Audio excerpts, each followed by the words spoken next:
Good morning. Welcome to Penn State Barron's Rise and Shine webinar, Virtual Reality, More Than Fun and Games. I am Britt Denke, Associate Director of Development and Alumni Relations with Penn State Barron and today's moderator. I'd like to welcome Dr. Christopher Shelton, Assistant Professor of Clinical Psychology. As part of his research and service endeavors at Penn State Barron, he founded and serves as the Director of the Virtual Augmented Reality Lab.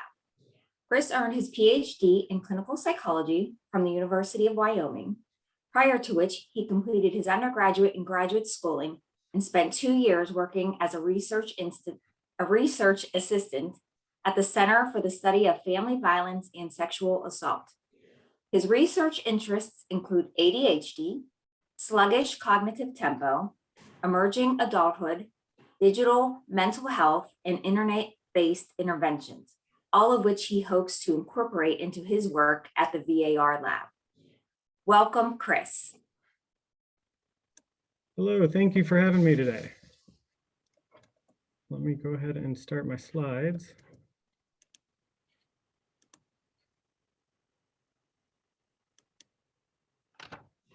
All right, so I have with me today one of my awesome student research assistants. Her name is Erica Jury Esengani, and she's gonna be doing some of this talk with me and also showing you around our lab.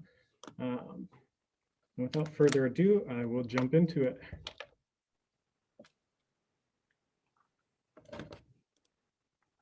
There we go. So I wanted to start just by briefly touching on who we are. We are a fairly new lab here at Barron. In fact, we started midway through 2019. And so we were a little ways in before we shut down due to COVID and everything has gone remote. But in that time, I'm really proud of what we've done, what the students especially have done, and how much we've grown as a lab and grown in our partnerships with the community. I guess that's probably one of the biggest things to point out is when I was asked to do this, when we talk about virtual and augmented reality and immersive experiences, and I'll go into more in a second on what that looks like, it's such a broad realm that it's really hard to kind of tie into such a short time what we're doing. So I'm going over things today in a very broad overview sense to try and give you an idea of the scope and range of things we're working on, but it definitely doesn't touch on everything. So feel free to check out our website or contact me or any of the student researchers or faculty affiliate for more information. We're happy to go into more detail on any of the things we're doing. So currently we are located, we are a physical entity. We're located over in the Knowledge Park Center. In fact, we're in the Merwin building. Our objective is to be a forward-facing unit of the college here, meaning that businesses and individuals in the community can come in and work with us in person. Right now we have a VR, AR setup space with big wide open areas for us to utilize these headsets, but we also are in the process of building a 3D and LiDAR scanning, as well as photogrammatic studio down in the high bay of the Merwin building, so that we'll have that as well. And all of those features will be available to the public at large or anyone within Penn State to come and utilize and work with us on once the pandemic restrictions ease up. Erica, do you want to turn on the camera? I'll give you guys a quick idea of what our lab here looks like. It's a little bit sparse because, as you might imagine, with the pandemic, we've tried to shift as much as we could remote. So a lot of the equipment is at home with our student researchers right now, but it should give you an idea. Yeah, so let me get on here and hopefully it works good. Perfect. So this is an overview of our space here. Let's see if I can get this remote working here. So you'll see the little sitting area. Hi. Off on the wall over there, we have our setup for the headsets, the computers. All of our main action takes place over on that wall. And we have a nice little creative area, a table that holds a lot of the sanitation and our clean box that. You want to tell real quick about that? Yeah, so our clean box, it is a new addition to the lab. We got it over the summer, and what it does is it was extremely important to get especially when COVID hit. It helps to keep our headsets and our equipment that we use clean. It sanitizes it within under a minute and blows all the dirt, the grime, all of that out. So that's a very important addition to our lab. So that's just a quick overview of our space. We got some office areas on the side over there. But yeah, this is our little space. It's not too much to look at, but when you get down into the nitty gritty of what we actually do, it's a perfect space for what we need it for. Let me stop sharing here. Thank you, Erica. Let me go ahead and reshare this. So some of the things we work with are, where did we go there? There we go. I think we skipped one. Okay, so our mission, very broadly put, is we are a student and community-oriented research lab, and we're focused on 4 very broad areas. So essentially it boils down to education, preservation, mental health, and the workplace. And we'll talk a little bit about some of the projects in each of these 4 areas as we go through our presentation today. Some of the technologies that we work with and that I refer to when I say things like immersive experiences, it can be a mix, a modge-podge of any of these technologies. So things like virtual and augmented reality, or LiDAR, 3D scanning, and photogrammetric photography to create 3D models. There's also 3D video, which is similar but a little bit different than 360-degree video, wherein the 3D video actually adds the sense of stereoscopic depth to the images. We also have aerial videos, aerial drones to work with to create aerial videography and imagery. And a really interesting one at the end there is our spatial audio, which is something that you're likely to start hearing about in the near future. It's becoming pretty popular in terms of the audio headsets that are coming out in terms of gaming applications. And what it refers to is essentially, it's almost like surround sound on a set of headphones, wherein you can really place where the audio is coming from. It's not just coming out of both ears at the same depth. That you can hear, it sounds like somebody's whispering in your right ear or somebody's yelling from 40 feet away, in your left ear.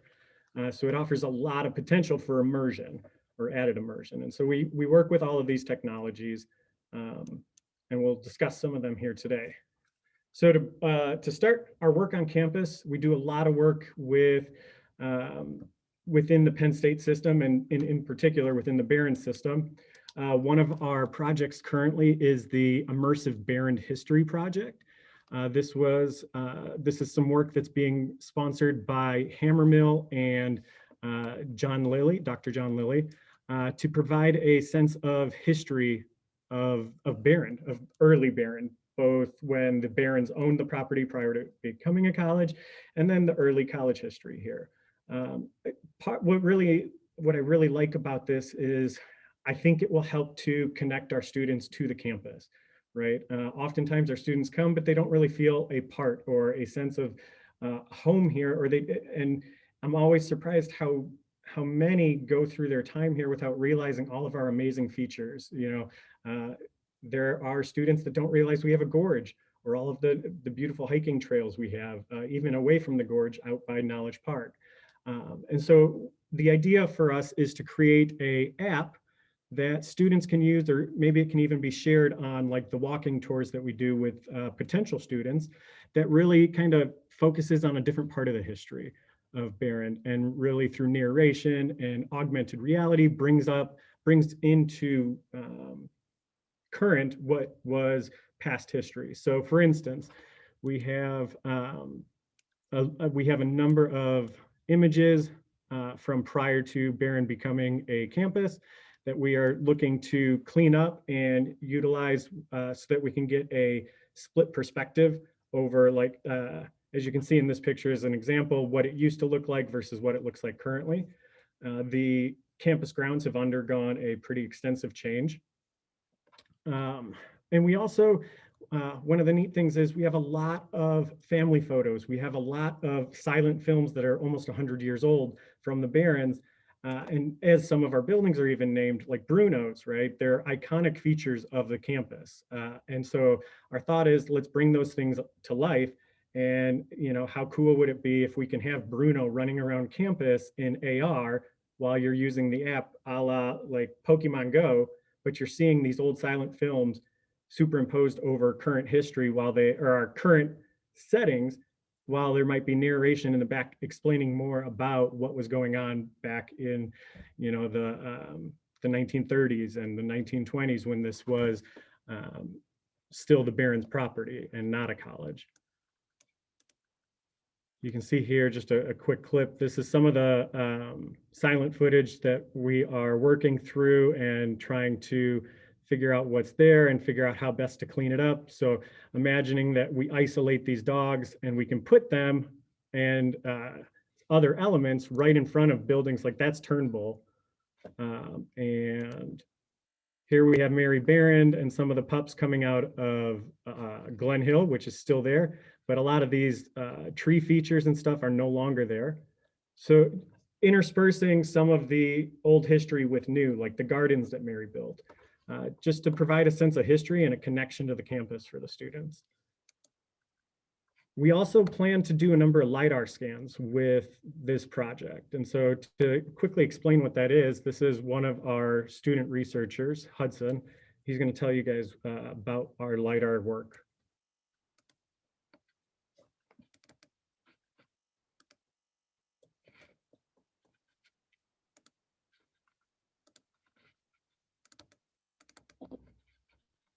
What LiDAR was without it already existing, I wouldn't have believed it was possible. Light detection and ranging is the process of shooting out lasers and measuring how long it takes for that laser to bounce off a surface and come back to the LiDAR unit. From these measurements, the scanner is able to determine how far away a point on a surface is. If you measure 1 million different points of a surface, you can create a point cloud, essentially a cluster of points so tightly grouped that it resembles a surface. Doing multiple scans allows you to create accurate 3D renders of that environment or object that you can now view in 3D software or virtual reality. Everything in the scan is spatially accurate down to plus or minus 1 millimeter in the case of our FarFocus S70. So you can go into your software and select 2 points and it will tell you the distance between the two. LiDAR has a lot of applications, and one of our goals is to use this new technology to demonstrate what is possible. If you would have told me. So this is just a quick explanation of kind of how the LiDAR works, how our system works. And so some of the things we're doing with LiDAR is historic preservation of buildings, of different features around campus, around the community, around this regional area. For instance, on campus here, a number of our buildings are either being demolished or renovated, but they hold a deep sense of history to Barron. One of those is the Federal Building. So we've done some scans of. If you would have told me what. One more time. There we go. We've done some scans of the Federal Building to preserve that prior to it being demolished. So the Federal Building. This was us out there scanning, and these are some of the composite LiDAR scans, and all of this is able to be seen at a great deal. Right now, this is still being processed, so you can see through it. We've used a little bit of opacity in our imagery here so that you can see that, you know, we can really find any angle. We can measure the angles, we can look at some of the woodworking and in the trim and try and recreate that if there was a desire to do that. So it really accurately with high fidelity captures both the spatial dimensions as well as the imagery of these houses. This is another part of one of the scans. It's a little bit lower, or the opacity and transparency is turned down a little bit more so that it seems more photorealistic here. But again, this is all just point cloud dense scans. We also plan to do, we've done it with the Nittany Lion. to make that available. We anticipate doing this with Erie Hall before it is demolished, and the Mary Barron Memorial as well is another one that we look to do. Moving on, some of the other work on campus that we do with immersive experiences. We have a number of projects going on that involve the Wintergreen Gorge and campus tours. There is a big focus on Wintergreen and accessibility, and we would like to make these trails, especially the non-paved parts, more accessible to the Erie community and those that don't have the ability to travel down these trails. And so some of the things we're doing is creating, guided walks down these trails with 360 and 3D video.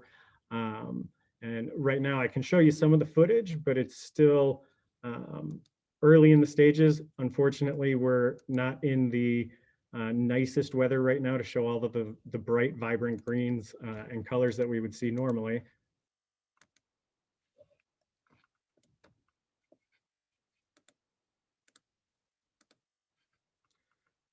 Well, it appears that the video doesn't want to play.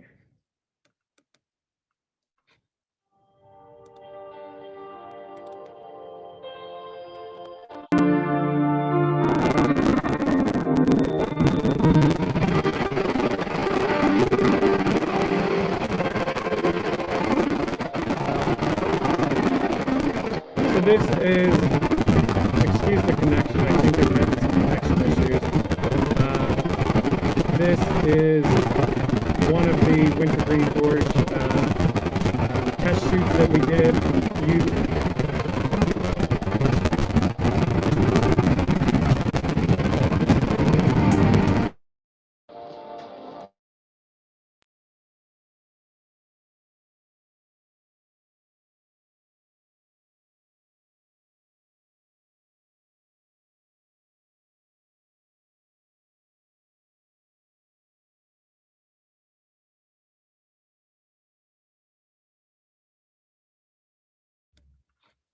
All right, let's try that one more time. I apologize, guys. Apparently, I'm having some connection issues.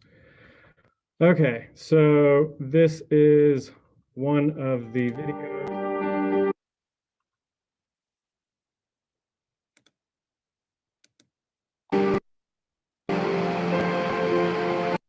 You can see that when it's used on an app on your smartphone or on a tablet, you can drag and drop with your finger and move around.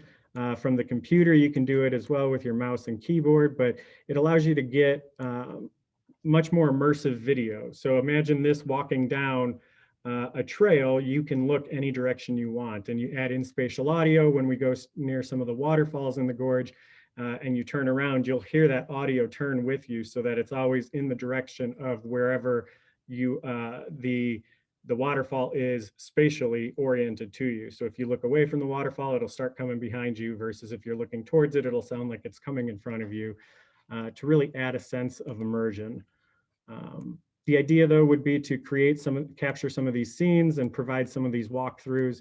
We're also using some of our 360 video and imagery equipment, such as the Insta360 Pro 2, to create 360 videos and images for a digital tour of campus. And that's being put together by one of my RAs, Marcus Jacobs, who's working on that currently. So those are some of the things we're doing on campus. Jumping ahead here for the sake of time, we are doing a number of things within mental health as well. As I'm sure many are aware, there is a mental health crisis going on, but even predating the pandemic, there has been a mental health crisis in this country. It's very simply put, our resources are not sufficient for the need that is there within our country. And so I like to call it the 4 A's, which are, we have a number of implementation issues. So availability of treatment, accessibility of treatment, whether these treatments that we're making available are acceptable to the populations, and whether they're affordable. We have issues spanning all 4 of these for many different treatments within this country. And so by my hope is utilizing digital mental health mechanisms here in the lab, we can start to remove or help to play a role in reducing some of the issues caused by these 4As, whether it be through availability or accessibility and affordability. These are factors that can really be addressed quite well using digital means. So some of the things we're looking at include things like an internet-based intervention focused on college students with ADHD, immersive mental health experiences such as like visual mindfulness videos, and we'll actually show you some of the test videos and pilot data we've done on that here. Another one that I'm going to turn over to Erica here to explain to you guys is an app that we put together it was put together and driven by Innovation Commons, another program here on campus. Our role from the lab and myself and my grad student was focused on providing the mental health content for the app. And so with that, I'll turn it over to Erica.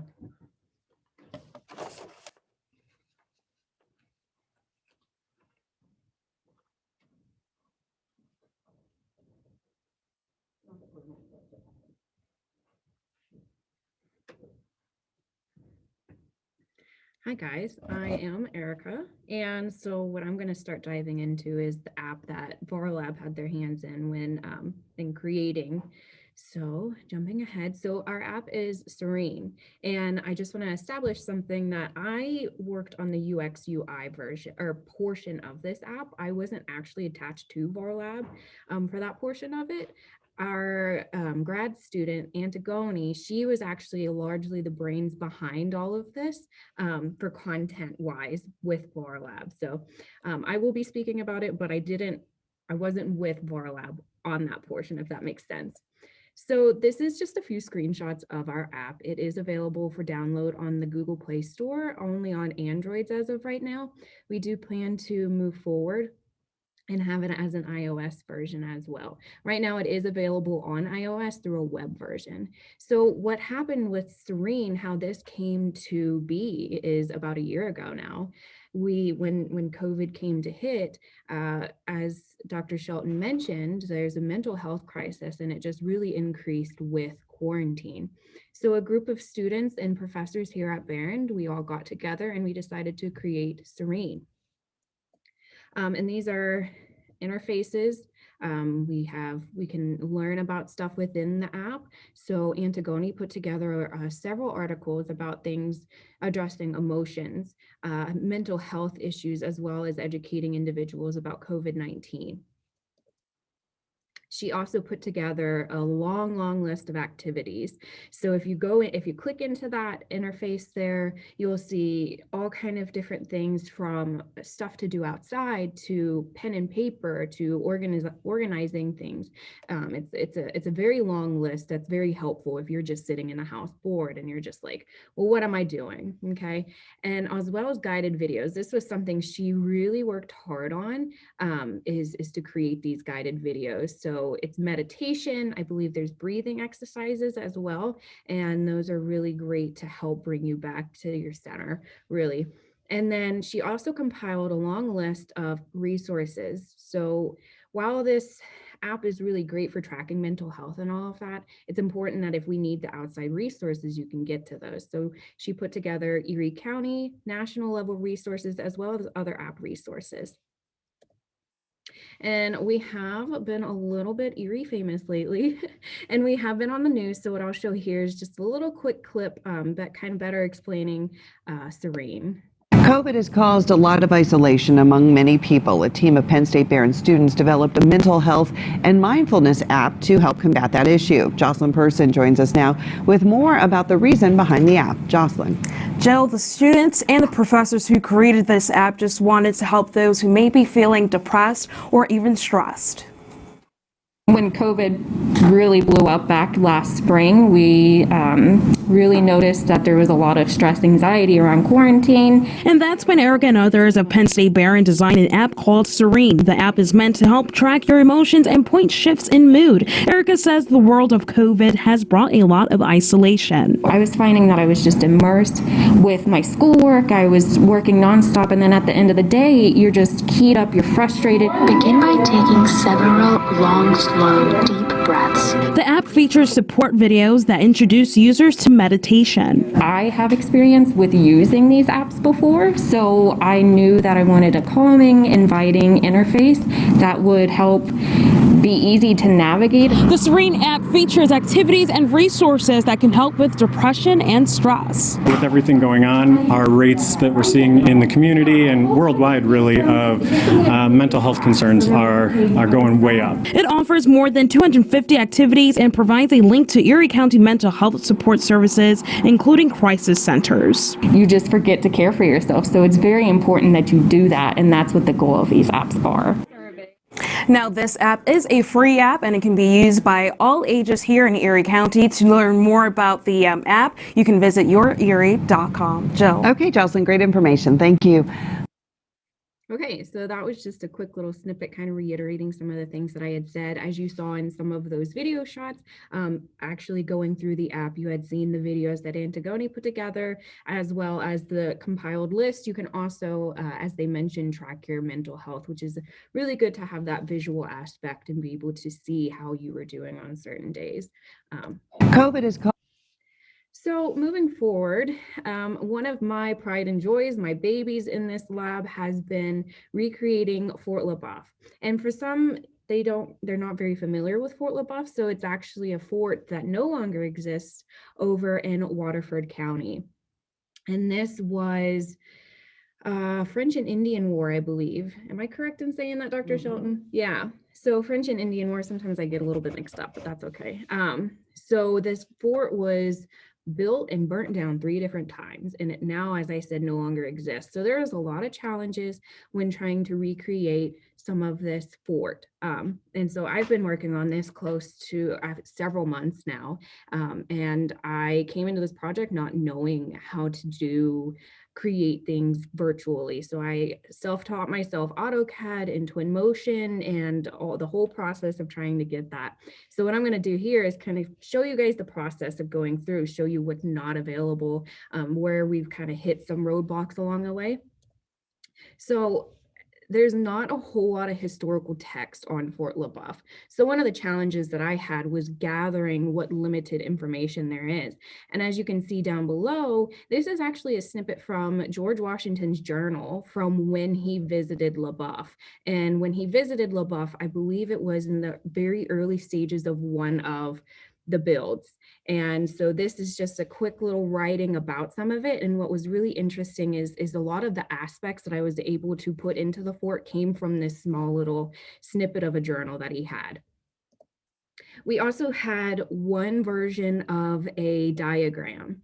And so that's another one that I largely referenced to put together this fort. And these are also dioramas. This is over at the Fort LaBeouf Historical Society Museum. And they don't know who created the diorama. I think it was back in the 70s, somebody had created it. And so this is about the only diorama that's available. So I also reference this a lot as well. As you can see, this is a lot of my process in AutoCAD. It was quite the process learning how to use AutoCAD and create this fort. There was a lot of different changes throughout the way. I kept in close contact with Dr. Shelton and the team over at Fort LaBeouf Historical Society. We went over and had conversations. We've had conversations over Zoom, just making sure that we get the details right as well.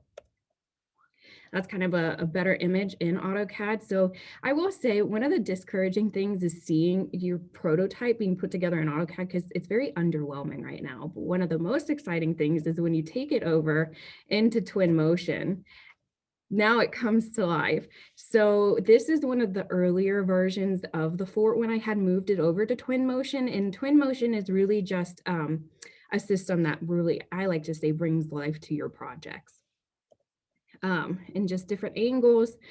As I have gone through, things have changed, and I will show some video as well. So another one of the tough things about this build is figuring out what the inside of the buildings look like. I have done a lot of referencing of other forts in the area. Fort Ligonier, I believe, is one that I've been referencing a lot. I've been pointed in the direction of Fort Niagara. So it's taking a lot of the different components of forts that are similar in time span, as well as regions. So I've been referencing a lot of the pictures that we do have of those forts right now.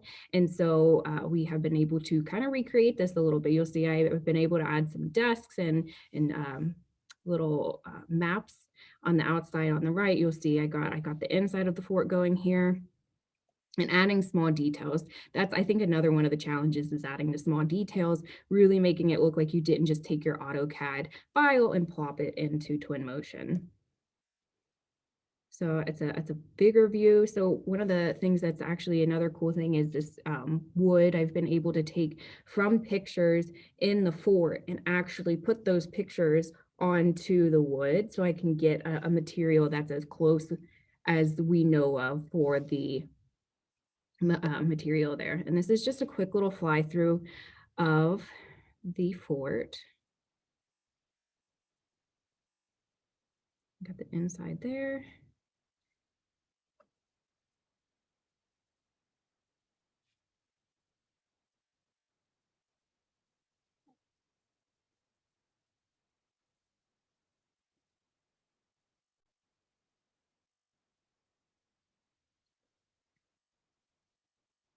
So as I mentioned, it definitely is still a work in progress, but that is where we're at on that. I know I need to add a lot more into the buildings.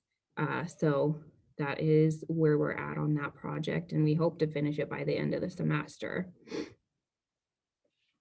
And so moving forward, I will pass it back to Dr. Shelton. Thank you, Erica. Oops. There we go. Lost my glasses there for a second. So you can see, and I hope you guys heard the passion with which we're talking about these projects. These projects are so intrinsically valuable, not just to myself and other faculty affiliate. I think Erica is a great example of how committed and how passionate our students are about these projects and about getting involved in the community. And a lot of the work that we're doing is in the community. So I wish I had time to go over it all today, but I'll touch on just a couple of them of future projects that you'll see us associated with, so keep an eye out. We are working with the Three Forts Presque Isle. It's a nonprofit in Erie that is hoping to recreate the Fort Presque Isle, and similar to Fort LeBoeuf, it had was built and burned down 3 different times. It had a French version and an English version. And so we'll be doing some digital creations of the French version of their fort. We're doing some work with the Hagen History Center now. I don't know how much I can really touch on just yet. Suffice it to say, some of our earliest projects will be available when they reopen and have their reopening gala come about mid-July. And some of our earliest projects for them are going to be immersive experience projects focused on Oliver Perry, who is a regionally important individual, as well as some historically immersive stuff on the Erie Extension Canal. We're also looking at a lot of ways to recreate immersive or capture immersive experiences in nature. And so we're looking at and working with partners such as Asbury Woods to put together 360 videos where, you know, potentially school children who can't make it out can rotate around, and instead of having to point a linear camera at an object that you're trying to get them to find, now you can just do the walkthrough down the trail as you normally would, and then you stop the camera and say, all right, kids, you know, look around, find this type of moss or find this type of animal burrow. And it still adds that immersive challenge to them to, you know, look around their surroundings. Even though they're digital, they can see in 360. and try to find those things versus just pointing the camera at it, and it kind of gives away the challenge. We're also looking at a lot of interactive, immersive experiences in nature all across the Northwest Pennsylvania area. Broadly speaking, we do a lot of work in education as well. So we're working with forensic and biological anthropology programs, especially a couple out of both Mercyhurst University and LaRoche University. And projects we're working with them on are using or testing the feasibility of bringing LiDAR in to capture crime scenes. So this is some photos of us out at a mock burial crime scene on at Mercyhurst to test the feasibility of doing this. We've done some indoor crime scenes up at LaRoche University as well. And this seems to be very promising. We have really good collaborations with our partners at both universities, and we're excited to see what comes of this moving forward. We also, prior to COVID, unfortunately, COVID kind of slowed things down, but we were starting to integrate into a number of different projects with school districts in the area. So Fort LaBeouf School District and Fairview School District were both interested in having their students become involved in our Fort LaBeouf program. We're also looking at, or we were signed on to be a consultant on some other VR work that was coming out of the Fairview School District and the work that their students do in their STEM and Gifted Academy. All of that has been put on hold, unfortunately, but we're really excited for when restrictions ease and we have a return to a sense of normalcy, that we can start that right back up, because student education and student outreach is really important to us. This type of technology oftentimes is cost prohibitive, not just for students, but the public at large. And so outreach is a big component of what we do. We want to make sure we can show the public and show students especially what kinds of technology they could work with. So one of the things that we did last year, right before we went into lockdown, was the STEAM Fair. I know that probably might sound weird, but it's STEM with the A, because we acknowledge the role that arts play. And that's here at campus. And you know, I believe several thousand students, anywhere from K through 12, are able to come in and experience all sorts of different STEM and art-related exhibits. And so here, this was us showcasing some of the VR technology, which a lot of these students have never had a chance to experience before, but once experiencing it, it really kind of psychs them up and challenges their, and gets their creative juices flowing into thinking about what's possible, what they could do with this type of thing moving forward, which is important because ultimately we need to be teaching to the future. And this will be the future. In the next 5 or 10 years, almost every major technological company is investing significantly in augmented and virtual reality prototypes. Apple, Facebook, Google. In fact, Google came out and very clearly said that augmented reality is one of the 3 driving forces moving forward over the next decade or 2. So if we can get our students and our community involved in this tech early on, they stand to be better equipped to do it as a career or to do it as passion projects as they grow older. Real quick here, I know we're running a little over. As I mentioned in the beginning, there's so much to touch on. There's just no way to do it all in time. But one of the things that I wanted to point out is that, you know, I'm a clinical psychologist. I come from the Department of Psychology. Erica is a psychological or a psych major. And oftentimes our labs are thought of as, well, that's where psychology students go. But to illustrate the broadness, we created this flyer to start posting around campus just to raise awareness of our new lab and to let folks know and let students know, and even faculty, that we're looking for all sorts of students. Unfortunately, we haven't had a chance to hang it yet, but once we're past this and back in person, we will be. But we're looking for majors and students from basically any major. And in fact, if when I show you my list or our list of student researchers here in a slide or two, and if you look at our website, you'll see more, you'll see a blurb for each of them. You'll notice that they come from, they range the gamut of potential majors here. We have people from communication, we have people from plastics engineering, We have students from Digit and students from computer science. We have students from psychology and from business. I feel like I'm missing another, but we have students from basically everywhere, because the ability for this technology to work across fields is so broad that if you were to give me a field and give me 5 minutes, I would find a way that we could utilize immersive or virtual and augmented reality within that field.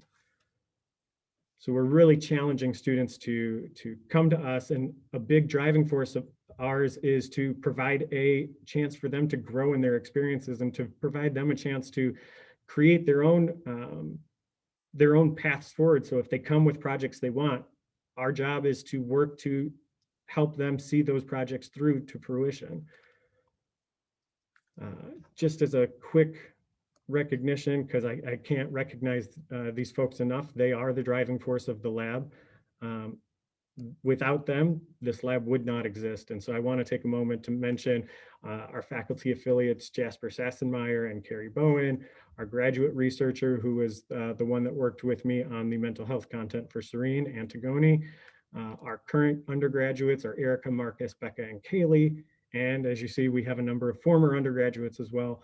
All of these individuals have gone above and beyond and have proven and demonstrated just how passionate they are about research and about uplifting our community, and not just at Behrend, but regionally. And eventually we would like to start working on national and international projects as well. So we really do expect a lot of growth.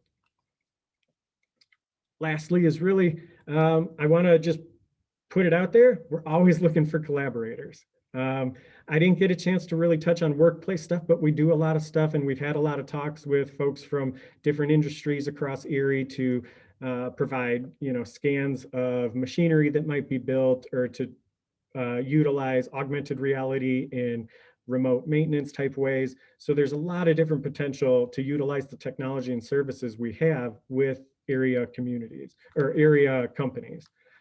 So if you have a project, even if you're not part of a company, if you're an individual and want to get involved or want to do a project with us, just reach out. We are super excited to engage with the public. If you need outreach events, we're happy to do that as well.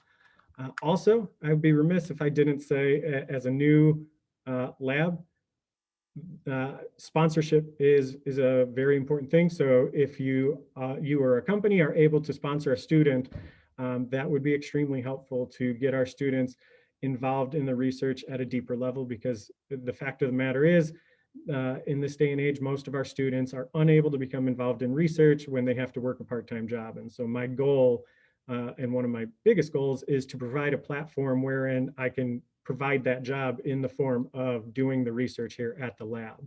So if you feel like sponsoring a student, reach out, but this is not meant to plug that. So I apologize if I went on too long. A special thanks to some of our sponsors that have helped us along the way. Steris Corporation donated some equipment, some VR headsets for our students. As mentioned earlier, Dr. John and Lillian Hammermill provided donations that went to support our immersive Behrend history application.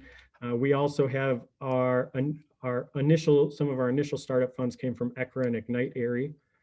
And just wanted to mention some of our many partners, such as the Hagen History Center, Asbury Woods, Fort LaBeouf, and many others. So I encourage you to check out our website for more information.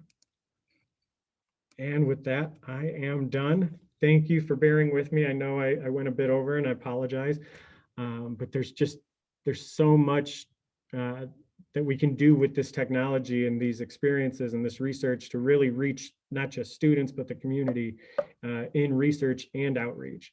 And so it's something we're really passionate about, and we love sharing with folks. So we tend to go a little overboard in our speeches about it, I guess. Chris, thank you. That was fantastic. I really appreciate Erica and you taking the time. We do have a few questions. We try to wrap this up by 10 o'clock for timing's sake, but a few questions were sent ahead of time, and then we have a few that have been posted, and I encourage anybody listening to add any questions that you have. But I'll go ahead and get started. And the first one is the VAR lab currently being used in the medical field? And if so, how? Or do you have any plans? You've talked about outreach to other students. Is that something that is happening? Absolutely, yeah. That was actually one, it is being heavily utilized in the field right now. One of my goals within mental health is to start utilizing it in similar ways to treat or to train our graduate students in like detection or recognition of mental health symptoms. But it absolutely is being utilized across the medical field. There are VR courses for anthropology. There are VR courses that allow you to look at any of the different bone groups and rotate and manipulate the bones all in virtual reality. There are a lot of these are very, there's a lot of simulated or simulation-based apps. So like simulations of knee surgery or open heart surgery, stuff like that. They're in their infancy still. So it's not to say that these are, you know, to replace classes yet, but I think they do offer a really good way to supplement what we can do in a traditional textbook and lecture-based course. And so, yes, there is a lot of that. And one of our first things that we were doing here as we opened up, we were working with the entire College of Nursing here at Barron, and we were going to have a 2-day, all day for 2 days run through to test some of the modules for a course that they wanted to do with VR. And then this was, again, literally 2 weeks before spring break, and then we shut down over spring break. And so it was set to be, I believe we were going to do it a week after spring break. So unfortunately that hasn't come to pass, but I'm really excited to implement those things once we get back into open teaching and a resumption of more normal teaching, I guess, hopefully come fall. Sure. So along the same lines, how about manufacturing? And is there a way to use the VAR lab with engineering students to train them on certain technologies? Mm-hmm. Yeah, absolutely. There are a number of things that, you know, haven't been developed that we could develop. You know, one of the great things that drew me to the Barron College, but also to the Erie area, is our students and our range of majors. So we have really good computer science programmers. We have really good engineers. We have really good students in in graphic design. And so we're able to pull all of these different elements and students into our research to, you know, even if we wanted to design something of our own, we can design some of these elements. But there are some pre-existing things, like there are welding simulators now that some of the major welding companies will utilize these simulators because it's quicker, easier, and less prone to accident or any sort of harmful danger training in these types of simulations versus doing it in person, in real life.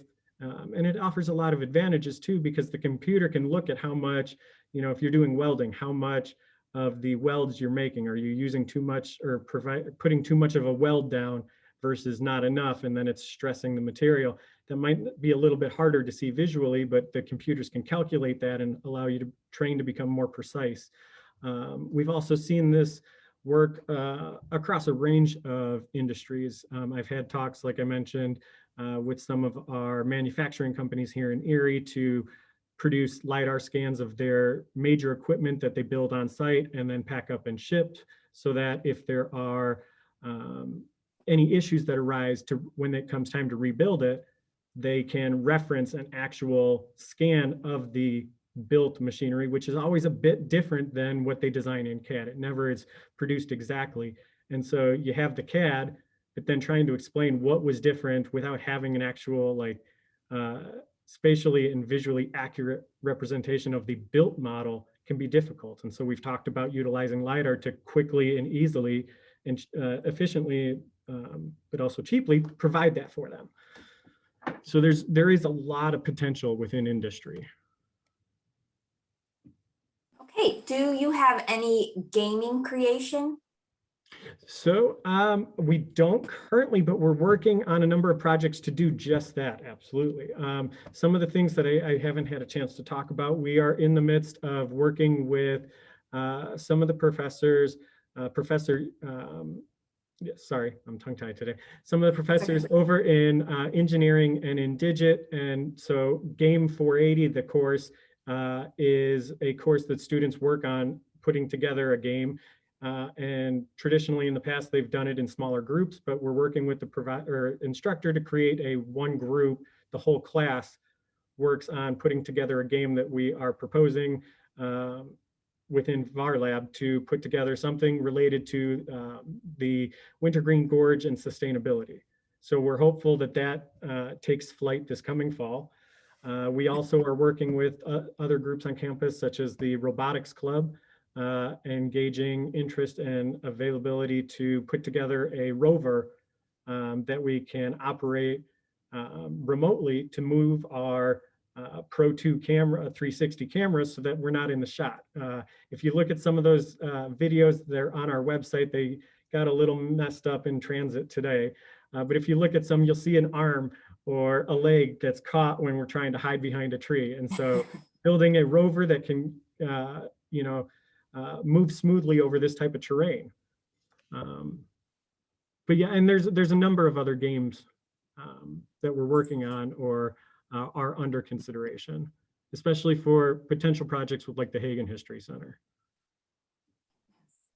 Well, that's great. I think that's all the questions we have for today. So I just, again, wanted to thank you and Erica.